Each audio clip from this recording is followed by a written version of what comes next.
What's up, y'all? Y'all already know who it is, man. It's Big Fortune, aka Vince Fortune, man, and we are back with another episode of Fortune Perspective. So today's topic, it is still about Love Island. I know, y'all. We are going to talk about different topics soon. It's just Love Island has definitely been taken on the scene after that reunion. But today we're going to be discussing Ace's and Speedy's interview. So without further ado, man, y'all know we don't do too much talking over here, but we do. So let's get into it. I feel like with this interview, we definitely got to hear Ace's full point of view, and I definitely got a shout out to Speedy, amazing journalist. And I feel like he, first of all, watched the show, because I feel like a lot of these interviewers nowadays, it's like, how are you going to interview the person and not watch or listen to the music that the artist drops or watch the show that a person was on, right? Like, you need to actually look at their shit before you interview them, so that way the interview could be the best to its potential.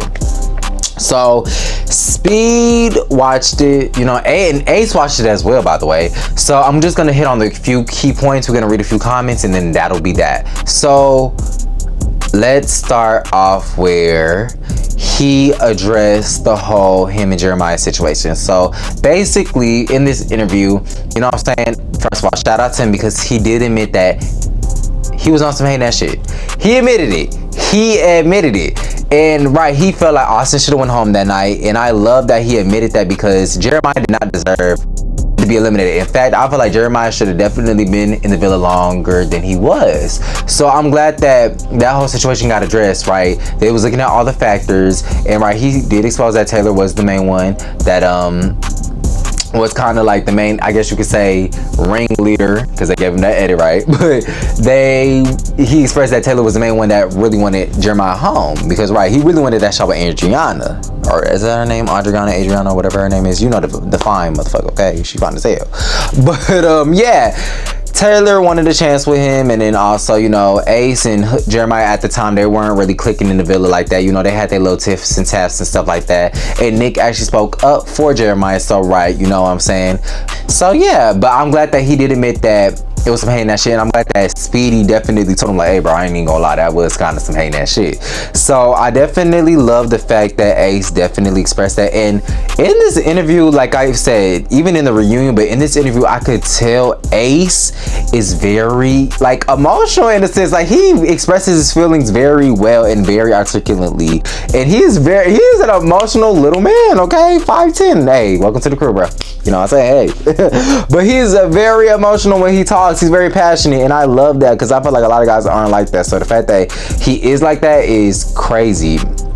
So anywho, now we're definitely going to talk about this major point when he exposed that him and Nick are not as close anymore, really not even friends. And in this interview, which I know y'all seen the clip, basically he said that Nick told him that him and Alandria he didn't see a spark with Alandria. Basically what everybody kind of been trying to insinuate with them, is it real, is it not? Basically he's basically trying to confirm that no, that's not real. No, that's not real. You know what I'm saying? So obviously it was kind of like, why would you say that if that used to be your friend? And I personally feel like he was trying to take a shot at Nick, because in the interview he did big up Shelly and Alandria, which we will get into later. But I feel like he was trying to take a shot at Nick, but what he didn't realize is that it hurts Alandria in the process, because they are a couple, they are a package deal. So right, when you're speaking on him, you're speaking on her as well, because he said, I think his only friends in the villa, outside the villa, were Shelly, Alandria, Taylor, Brian checks in every now and then, and somebody else, I can't remember. But yeah, so my whole thing is, if you did care about that girl, you wouldn't have not said that, Ace. And I feel like he's a Leo, so I know how Leos get down, and I'm not usually a fan of Leos, but I fuck with Ace, he cool. But them Leo tendencies, they be poking out. See, when they at your head, they at your head. Goddamn little thing they know.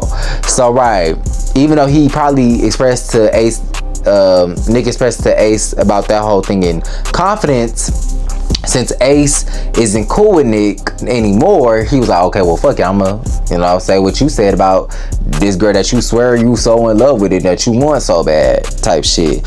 And basically their whole, I guess, fallout in a sense was basically that Ace confronted Nick about a certain situation, kind of like, I guess Nick was playing face or some shit like that, and Nick was kind of like, well, not gonna lie, I'm kind of over it, which in a sense I feel Ace, because basically what that tells me is that Nick, as a friend, you dismiss my feelings, and men have feelings too, okay? Men have feelings too. So right, if I'm your friend, if I'm coming to you and I'm expressing to you, hey bro, this made me feel a type of way, and you basically saying like, bro, I really don't give a fuck, then that means you don't give a fuck about me. You don't give a fuck about how I feel. Okay, cool, you're over it? Great, say no more. So I think after that, Ace kind of was like, noted, and then he fell back.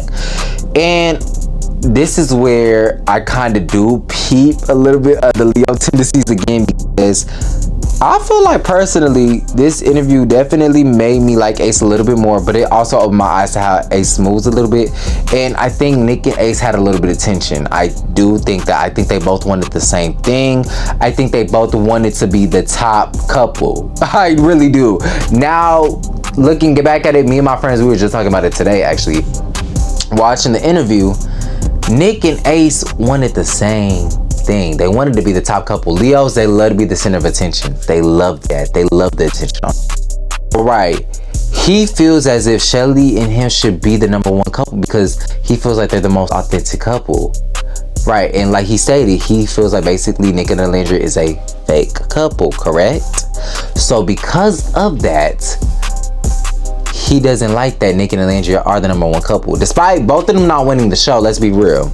It's Nick and Alandria, Shelly and Ace, and then Amaya and Brian. But they broken up, so it's really these two for real. But again, Ace want that top spot. But so does Nick. And I feel like, right, they both wanted the same shit. When it's two people, and mind you, they could have been a powerful four, you know what I'm saying, two set couple, whatever you want to call the case may be, you know what I'm saying, and really could have done a bunch of brand deals, opportunities together. They could have really all came up together. They already was all up, for real. But selfishness, the ego, all that shit get in the way, bro.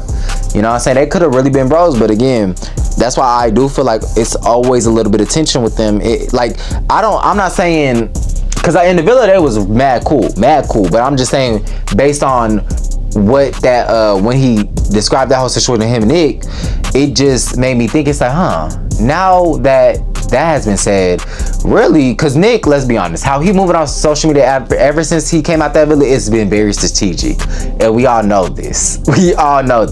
Nick ain't no dummy. Nick knows how to work this social media shit good, okay? He knows what he's doing. Same thing with Ace. They both know what they doing. Knock it, you can't even knock it. These fellas know what they doing when it comes to social media shit. They know how to keep people on their toes. They know how to keep people entertained. They know how to keep people hooked. You know what I'm saying? So I definitely feel like with them two, it was a little bit of tension because they wanted the same thing. You know what I'm saying? Now let's get to the other part of the interview, and then I think I'm gonna end it off here and read some comments. Basically, I love that he stuck up for Shelly and Alandria. You know what I'm saying? I love that he had their back when it came to the whole racism issue. And he made a valid point. He said the black people on the cast were definitely the therapists of the season, which is so true, because if you definitely go back and watch, look how everybody either came to Ace, Shelly, or Alandria. Really mainly Shelly and Alandria. But look how everybody came to them for advice, to talk. They were literally helping these people for real. They were helping these people like real true friends. So the fact that they got done that way, it was kind of insane to me. It was insane. But overall, I definitely think you should watch that interview. It was a good interview. I felt like it was low-key a little bit better than the reunion. Like I said, I just feel like Speedy and Ace knew what the hell was going on. They watched the show.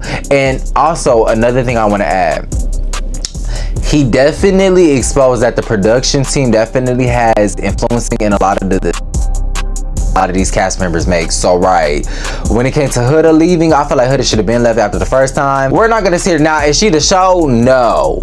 But is Huda gonna bring those ratings? Is Huda gonna bring that drama? Is Huda gonna bring that storyline? Absolutely. Like, I don't like her, but I'm not gonna knock her. She's good TV. She's gonna do what she's gonna do. So right, production definitely did that. He was like influenced, like, no, you're talking about production, but I get it. You gotta talk in code to get your point across, right? And he said he was over the whole experience after week 2. So I think that I was hoping for my boy to be on Beyond the Villa, because I definitely feel like they should do a Beyond the Villa for season 7. There's so many storylines there, so much potential, so much drama there. You know what I'm saying? The cast will be elite. I feel like Huda definitely, even though I don't like her, bring her ass back. Nick and Alandria, Shelly and Ace, Maya and Brian. I mean, you can, but I feel like their shit, they just dried out. Like, you know what I'm saying? Jeremiah definitely can be on the cast. Just bring back people. You know what I'm saying? Bring back Chris and all them. Like, season 7 needs to be on the Villa. Check out the interview. So now we are gonna read some comments, and then that'll be the end of this video. So let's see. So this comment says influences, quote unquote, is clearly production. LOL. Exactly that. So then it says, I love that he was interviewed by somebody that watched the entire season, which I agree. Like I said it before, when you have somebody that actually knows what they're talking about when it comes to pretending your life or your situation or whatever the hell the case may be, it's so much better because you could actually talk, you know what I'm saying? You can actually have dialogue according to that current topic or situation, you know what I'm saying? So I agree. Okay, so let's see. Now this comment says, Nick having to find out from this interview that Ace doesn't consider him a friend is so awful and cold. Nick did support and stand up for him a lot publicly online, and even said he was excited to see his best friend Ace at the reunion. He shouldn't have had to find this information out along with the audience. But see, that is true. Now if that is the case, that is very true, and I agree with your comment. But again, they both have had conversations. They both have had that's the thing. I think we obviously don't know these people's lives. Like, I'm not that invested to where I'm gonna follow their pages and all that shit. I ain't doing all that now. But again, these people are having these discussions behind behind closed doors. You know what I'm saying? So again, they probably could have already agreed that they weren't friends. It's just now that we're just finding out about the shit. So again, if he is finding out during the interview, then your comment is absolutely 100% queen. Hey, it is what it is. All right. Then they said this interview was better than the reunion, which I agree. And then let's see.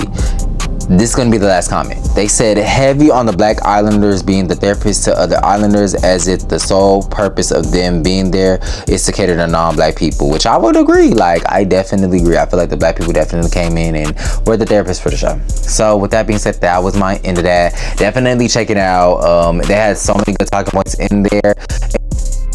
Comments, let's have a healthy conversation. You know what I'm saying? If you didn't like what I said, I mean, I said what I said. You know what I'm saying? You could agree to disagree, but let's keep it respectful. You know what I'm saying? But that will conclude tonight's episode of Fortune's Perspective. Make sure y'all like, comment, support. If you ain't Fortune, you ain't getting no money, gang, okay? Fortune's to come. Let me know what y'all want me to talk on. And yeah, man, I'm excited to see where Fortune's Perspective heads. You know what I'm saying? We're trying something different. We're trying not to just read off all my notes on the iPad. We're just trying to basically go off the dome with it. You know what I'm saying? So that way it's more interactive for the audience. So I do love y'all. I do appreciate y'all. And until next time, that is a wrap. Love y'all. Peace out.